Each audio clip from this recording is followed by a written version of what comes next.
So Volume 6 of RWBY finished up about 2 months ago, I think, and I basically used Pokemon Month as an excuse to put off covering it until now. As my video on Volume 5 shows, this franchise is very quickly burning out all of my goodwill towards it. I had very few expectations for Volume 6 when I first started watching it for many reasons, but in the broad scope of things, I'd say it was overall better?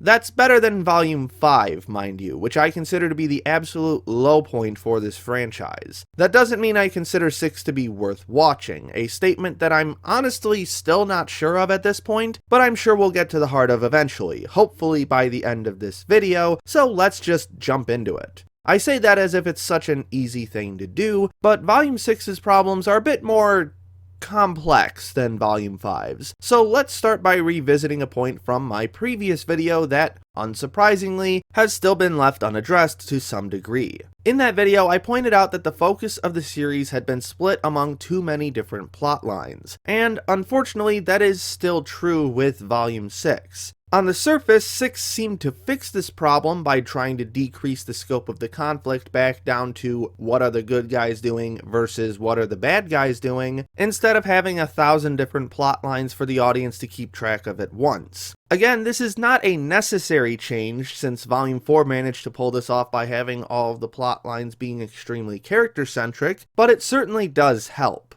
However, in reality, there is still way too much going on in 6, just like in 5. It's just not as openly terrible about it. Rather than splitting the overall plot into indigestible chunks all going on at once, it instead divides the audience's attention amongst many different antagonists that only occasionally overlap. Salem is obviously the primary antagonist of the series, along with her cabal of minions, but we also have Cinder, who, for the time being, acts as a separate entity with her own intentions and desires. They bring back Neo for roughly 7 minutes of screen time, not long enough for her to be meaningful, but just long enough for us to have to focus on her, to remind us that she still exists and that she's now working with Cinder, but doesn't share the same exact desires as Cinder. There's an entire mini-arc dedicated just to a specific species of Grimm. Adam comes back for like an episode and a half and is then dealt with almost immediately. On top of all of that, there are also characters that aren't outright villains, but still stand as antagonists to our hero's goals. The most obvious and outright terrible is Cordovan, an Atlas military commander whose pride and arrogance keeps our heroes from traveling to Atlas, and eventually causes a crisis when a giant Grimm threatens everyone.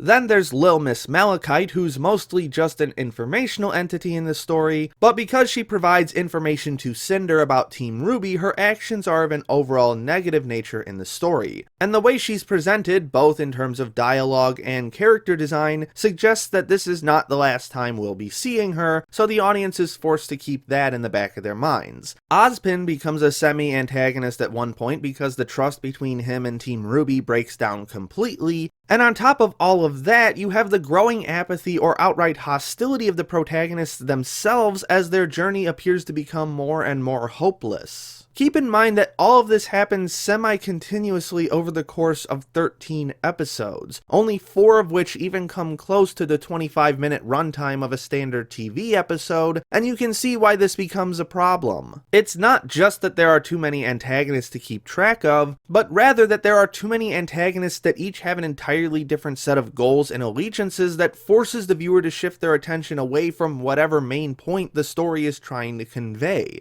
This isn't fucking Game of Thrones, it's a goddamn web short about cute girls fighting the forces of evil. Keep it simple, stupid. There is no unity amongst these antagonists, which would be fine if that's what the story was trying to suggest. That unity of desire and allegiance has completely disappeared from Remnant after the fall of Beacon, even amongst those trying to destroy Remnant, but that's clearly not what it's going for. And dividing attention amongst so many different antagonist groups in a single volume overloads the audience with information, just like they did in Volume 5. RWBY should not be trying to cram so much into a single volume. I keep saying this over and over again, but it's still true. The openness of RWBY's world and the varied interconnected parties within it, each having their own goals and sides they have to cater to, simply cannot be contained in a 3 to 4 hour seasonal chunk. It's almost as though this was a reaction to people complaining that not enough happened in Volume 4, which is an absolutely terrible take that I will debunk later, and so now they're trying to turn every other episode into a do-or-die fight for existence. They spent so little time on each particular topic that I didn't care enough about any of them for it to feel meaningful. Imagine if the fight with Cordovan and the Atlas blockade had been given an entire volume's worth of focus, rather than the half volume that it also had to share with other antagonists. Yes, that might sound a little too stretched and maybe too much like a stereotypical shonen arc, but RWBY is basically trying to be shonen too on top of Game of Thrones and a whole bunch of other things, but we'll get back to that, and is failing horribly at it anyway, so it might as well go the whole 9 yards and see what happens. Save Adam for later, tone down the conflict with Ozpin, set up a few mini-bosses directly under Cordovan that RWBY and friends have to find a clever way to defeat, and actually build Cordovan up as a legitimate character instead of a comically over-the-top military stereotype, and you could have had a really strong story.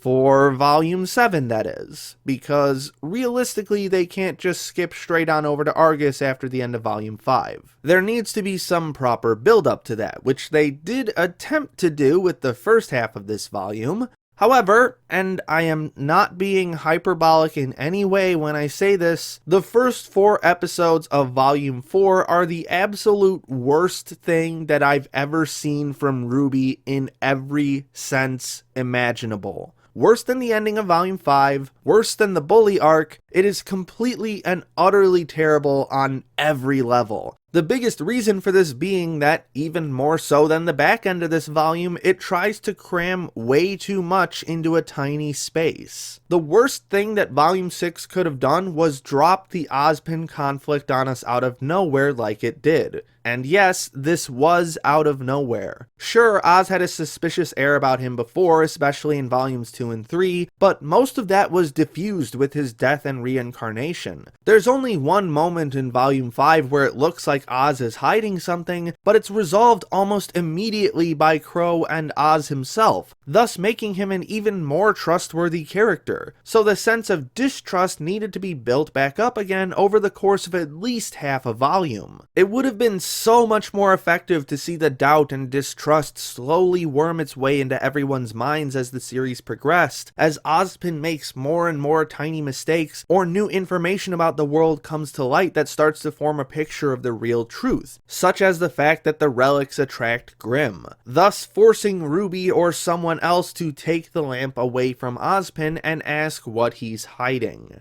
And then we get to episode 3, the moment we've all been waiting for, where the answer to who is Salem is finally revealed. Now, by itself, this was an okay episode, miles better than everything around it. But here's the ever so obvious problem.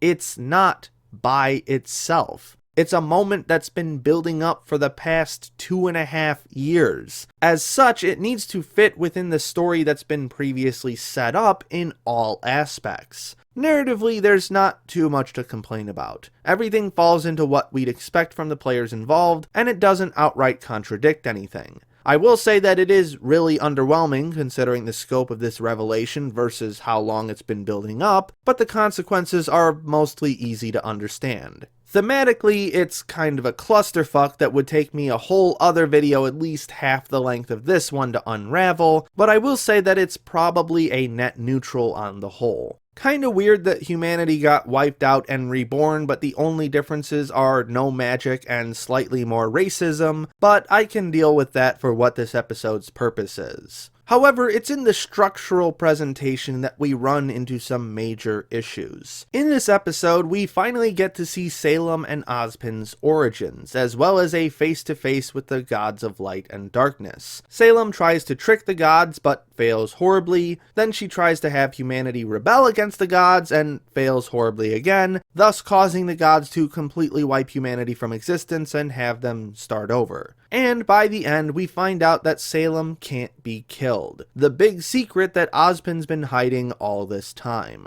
Now, that revelation by itself was okay in terms of the rest of the story. Again, a little underwhelming considering how long we've waited and how much blame is placed on Oz, but I'd be pretty pissed off too if I was told this far into my epic quest, oh, BT Dubs, the being that passes for a demon lord in this story, is immortal, good luck with that. However, and I know this might sound contradictory compared to what I've said before, did it really have to be 25 minutes long? Keep in mind that this is now the third longest episode in the entire series, only beaten out by the finales of volumes 3 and 4 because they have the entire closing credits in them. What exactly was so important about this particular story and the way it was told that it needed to be this long? The gods make her immortal only 40% through the episode, and that was pretty much the main point that needed to be conveyed. Sure, the other stuff was interesting world building, but it wasn't worth the time spent on it. I'm certainly not going to get attached to the backstory versions of these characters in such a short time frame because the story is being told like a fairy tale, a writing style that isn't really designed to get people attached to characters and is more focused on instilling moral lessons. The writing isn't necessarily bad, but in the context of RWBY, it's at least 40 to 50% fluff. We didn't need to see Ozma and Salem living a happy life together because we already understood that they cared deeply about each other before Ozma died the first time. And it certainly didn't help me get attached to these characters because, as I already mentioned, fairy tale writing isn't designed to get you attached to characters. We didn't need to know that humanity was wiped out and then brought back because it affects nothing regarding the story at present, both narratively and thematically, and we certainly didn't need this bizarre reference to the Four Maidens for the reason of it's just fucking stupid and only exists to be a reference. These are distractions from the moment at hand, and not the fun kind of distractions where they get to fight a new species of Grimm with an interesting power. It's all irrelevant to the present task, and knowing that it means basically nothing in hindsight sours my opinion on it overall, considering how much time was taken away to do this and not focus on other elements of the story that desperately needed repair.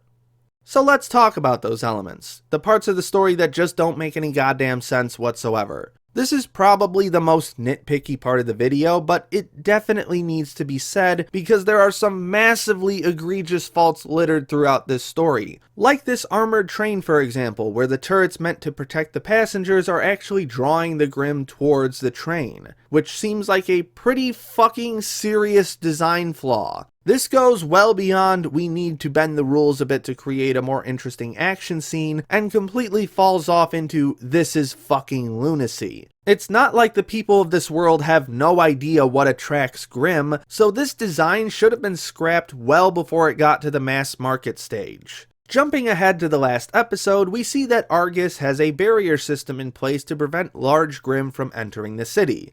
Now, look at the design of this barrier for a moment and tell me if you can spot a massive weak point that literally anyone could have figured out. Something that made me go, I bet this is going to happen within 5 seconds of seeing it. If your guess was the parts that are actually generating the barrier are totally exposed on the outside, thus making it child's play for a Grimm to rip right through the barrier, then congratulations, you're not a complete moron. With the train, I could almost write it off as being some cheap manufacturer that didn't fully test their design. But this barrier was made by Atlas, the largest military-industrial complex in all of Remnant. These are the guys who flew an entire army of robot soldiers halfway across the world for a fucking tournament. I can understand Atlas technology failing because someone cracked their security system from the inside, but this barrier is just 87 different kinds of stupid. No one would ever design something so simple in function with such a massive weakness. I understand that they were going for a military incompetence narrative with this, even though they also failed horribly at that because it was so simplistic, but it's no excuse for such massive immersion-breaking slip-ups. And it gets even worse when a 17-year-old girl can take down both a giant robot piloted by a high-ranking military official and a kaiju-class Grimm basically on her wit and inherent ability alone, while dozens, possibly hundreds of trained soldiers either flail around in the dirt or get eaten alive. Which brings us to RWBY's biggest problem, a problem that everyone else has already discussed to death and back, but I still need to address in this video: RWBY herself. Yes, I am going to reiterate every complaint you've heard about her character already. She's bland, she's too perfect, she doesn't get any development, etc, etc. Everyone's heard these arguments already, but I want to do more than just mention them in passing because Volume 6 is the first time where RWBY's characterization has actively caused the narrative to suffer. RWBY does literally nothing wrong for this entire volume and makes all of the correct choices to get her friends out of trouble. And that's incredibly boring. When Ozpin's secrets are revealed, she's the only one who keeps a level head. When Crow becomes even more of a drunken bum than usual, she snaps him out of it. When Team Juniper loses their cool, she calms them down almost immediately. And none of these actions seemed particularly difficult for her to accomplish. Note that I'm not talking about her skill as a fighter here. I'm perfectly fine with her being a badass huntress who can think on her feet and come up with clever plans to take down an enemy. The very first episode of this series introduces her as someone who is well above average in combat. However, that first episode also introduced her as a socially awkward clown of a teenage girl that was very obviously going to have trouble fitting in. RWBY isn't that much older than she was in Volume 1, and most of the problems she faced in the beginning weren't resolved in a satisfying manner. They just kinda disappeared for no reason. What upsets me about RWBY's current state isn't that she's the perfect fighter, but also the perfect person who emotionally understands literally everything about a given situation and can instantly take the edge off of everyone's discontentment. The exact opposite of how she started the series. This isn't character development, it's character absolution. The narrative needed someone to maintain a level head, and basically every other character on the team has psychological hangups the size of a Nevermore, so this role fell to RWBY by default. Which is kinda weird that the story was so insistent on adding this old lady to the group, and she would have filled this role perfectly because she basically becomes the new mentor character. Growing into a more proper team leader wasn't the only arc RWBY could have gone through, which this season almost seems to grasp when she learns more about her silver eyes. But, much like everything else in the story, it gets rushed to hell and back, so we don't really get any time to dwell on it. You can only have your main character remain entirely static while also being the greatest person ever for so long before it starts to get annoyingly convenient for the story.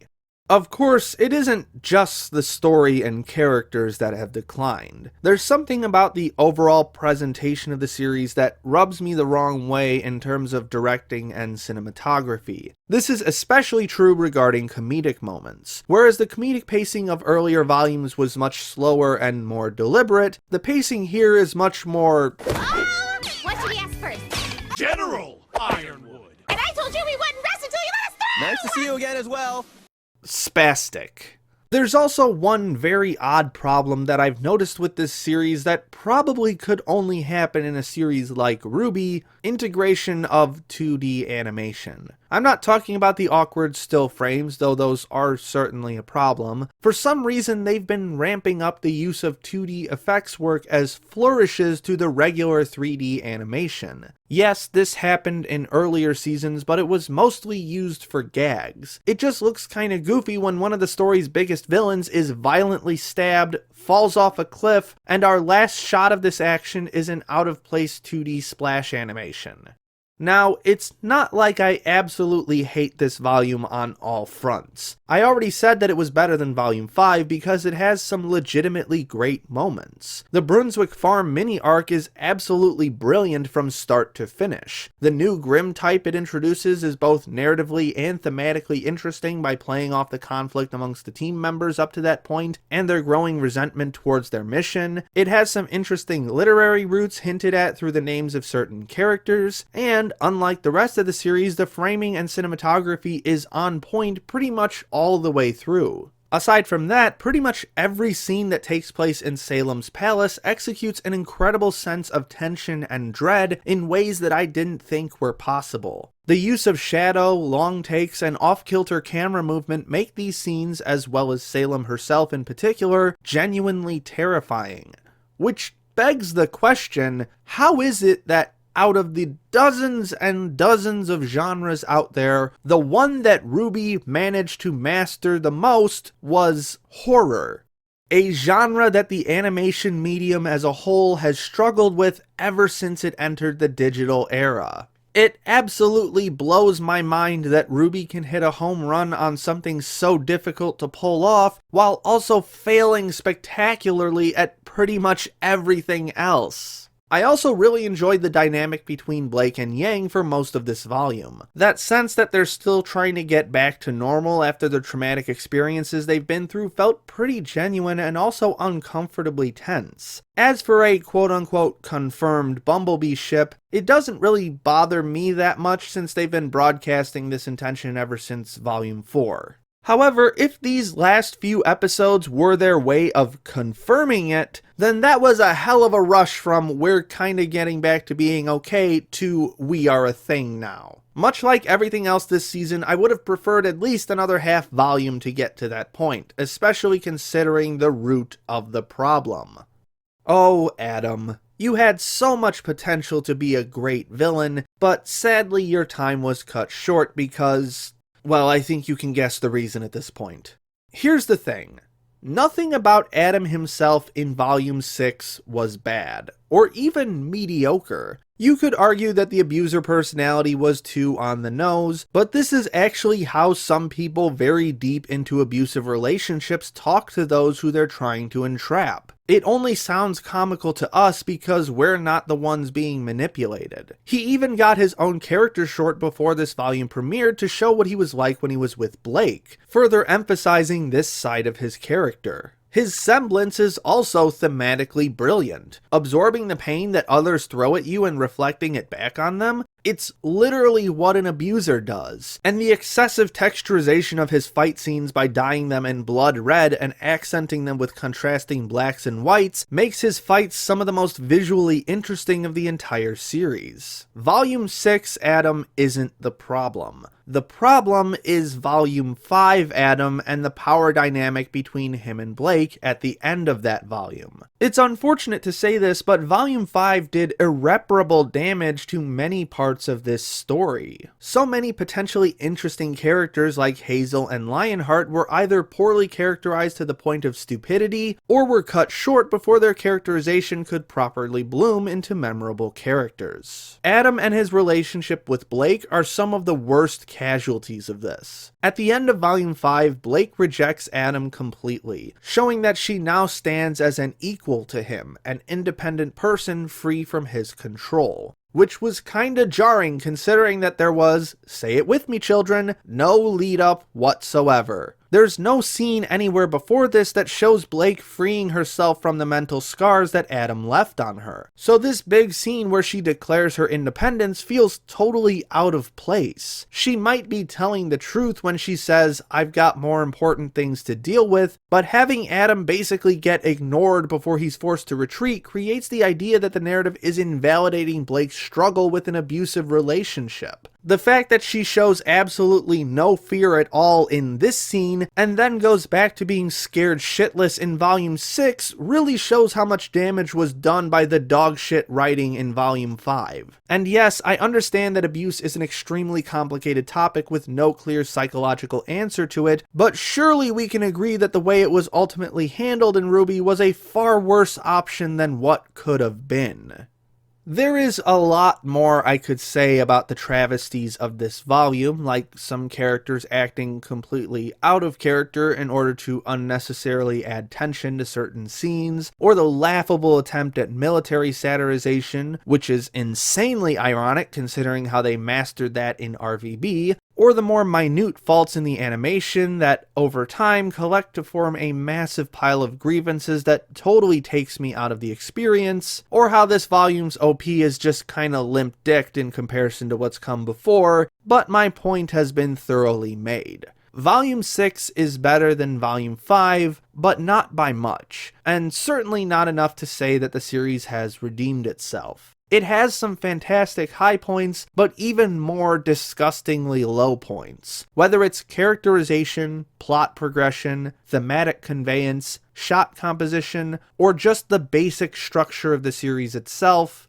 RWBY is practically falling apart at the seams. The overabundance of plot threads crammed into a single space, constantly fighting for attention, makes the series feel cramped, yet at the same time directionless and without clear purpose. And it makes me wonder if this was destined to happen from the start, and I'm only looking back on earlier volumes with rose-colored glasses. So I guess that's the question now. Was RWBY ever good? Continued in Part 2.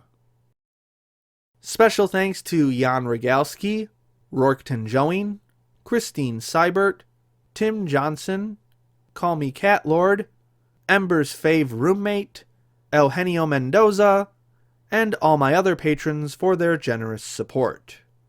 My name is Ember, and I'll see you next time.